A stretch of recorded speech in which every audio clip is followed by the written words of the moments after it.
कल शाम को दो भयावह डेटा सामने आए, जो ज्यादा भयावह है। पहले उसके बारे में बात कर लेते हैं और उसके बाद जो कारण है उस डेटा का उसके बारे में चर्चा करेंगे।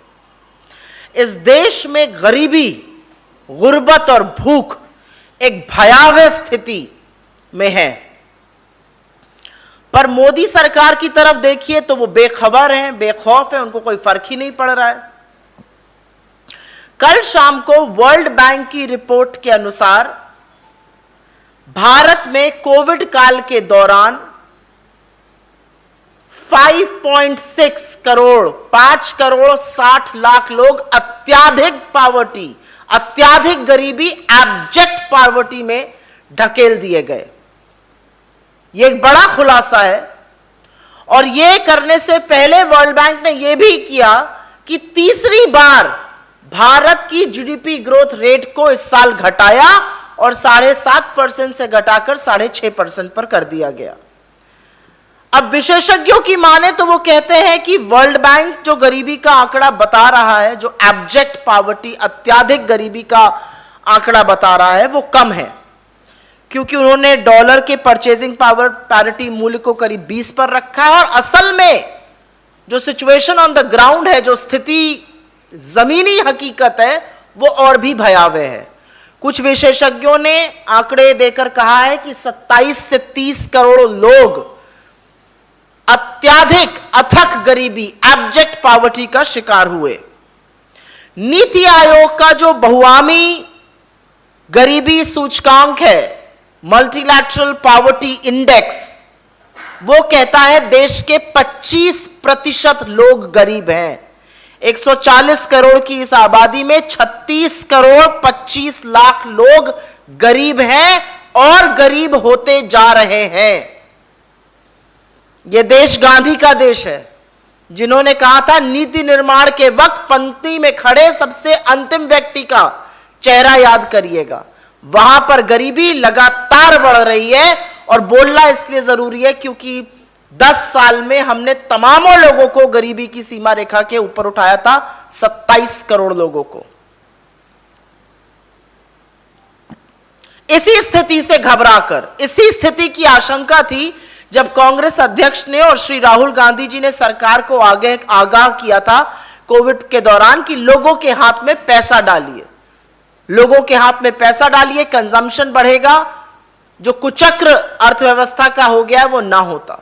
अगर बात सुन ली होती तो ये लोग गरीबी में की सीमा रेखा के नीचे और अथाह गरीबी में ना ढकेले जाते।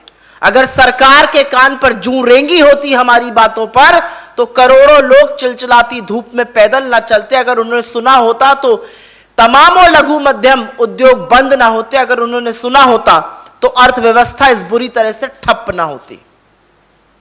अब हो सकता है कि वर्ल्ड बैंक की इस रिपोर्ट को, अब हो सकता है कि वर्ल्ड बैंक के जीडीपी ग्रोथ के अनुमान को घटाने को सरकार एक अंतरराष्ट्रीय साजिश का नाम दे दे, लेकिन वर्ल्ड बैंक ने अकेले ऐसा नहीं किया है।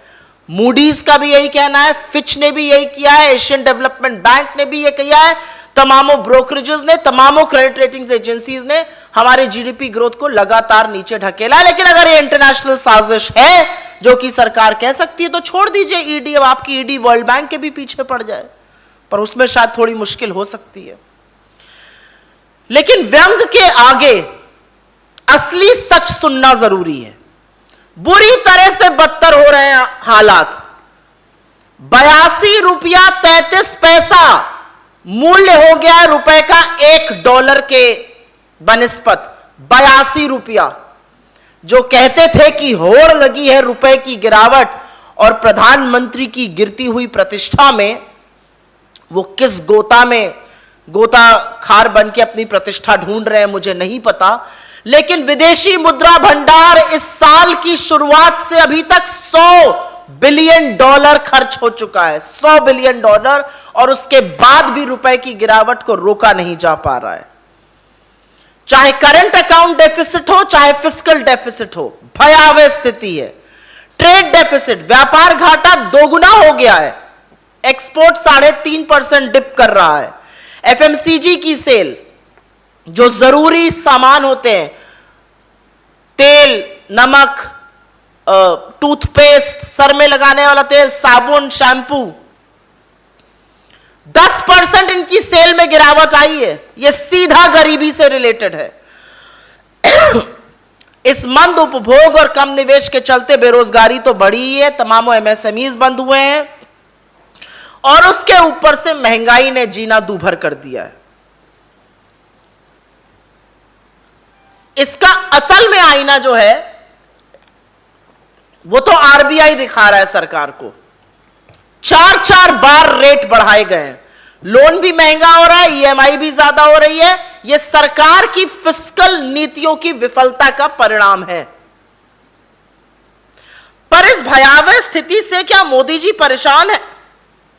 जी नहीं, खोखला प्रचार जारी है।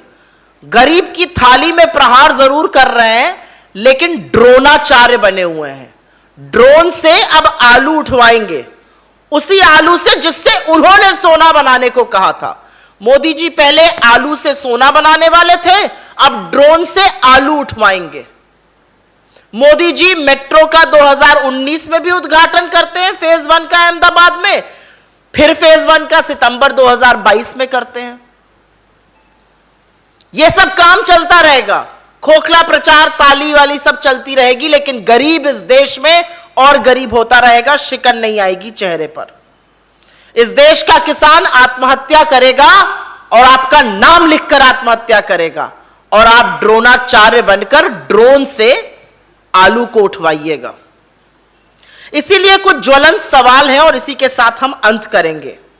इस देश में जब कच्चे तेल का वैश्विक दाम $116 प्रति बैरल से घटकर $91 प्रति बैरल हो गया, इस दौरान पेट्रोल और डीजल का दाम क्यों नहीं घटाया गया? सीएनजी का दाम 6 रुपए बढ़ा दिया और पीएनजी का दाम 4 रुपए बढ़ा दिया। लोगों की जेब को डाका डालना इसको कहते हैं।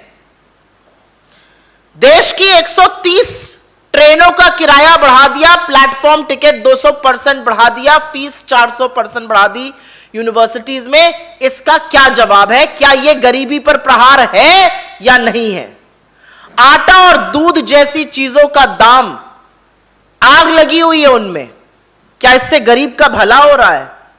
विश्व हंगर इंडेक्स में 116 देशों की सूची में 101 पर हैं हम, नेपाल और भूटान के नीचे। क्या गरीब को 2 वक्त भरपेट खाना दिलाना आपका काम नहीं है मोदी जी?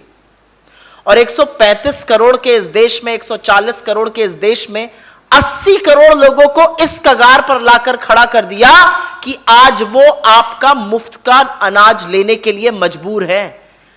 यह आपकी उपलब्धि नहीं है, यह आपकी विफलता है। जिस दिन समझ जाइएगा, गरीबों का भला करिएगा। तो अब बताइए, आप गरीबों के लिए क्या करिएगा? आंख मूंद कर मुंह फेर लीजिएगा जैसा कि अभी तक करते आए हैं, या उनके लिए कुछ करिएगा? हां, आप बधाई के पात्र हैं। 643वें नंबर पर अडानी जी थे आपके सत्ता में आने से पहले। आप उनको विश्व के अमीर आदमियों की सूची में दूसरे नंबर पर ले आए हैं, इसके लिए आप बधाई के पात्र हैं। लेकिन thank you Modi ji, 5,60,00,000 abject poverty, अत्याधिक गरीबी, अथाह गरीबी में धंसने वाले लोगों के लिए किसको कहा जाए, इस बात का भी जवाब दीजिए। अगर आपने चैनल को सब्सक्राइब नहीं किया है तो जरूर सब्सक्राइब करें, बेल आइकन भी प्रेस करें ताकि खबरें आप तक बर वक्त पहुंच सकें। मजीद अपडेट्स के लिए आप व्हाट्सएप ग्रुप भी ज्वाइन कर सकते हैं, लिंक डिस्क्रिप्शन में मौजूद है।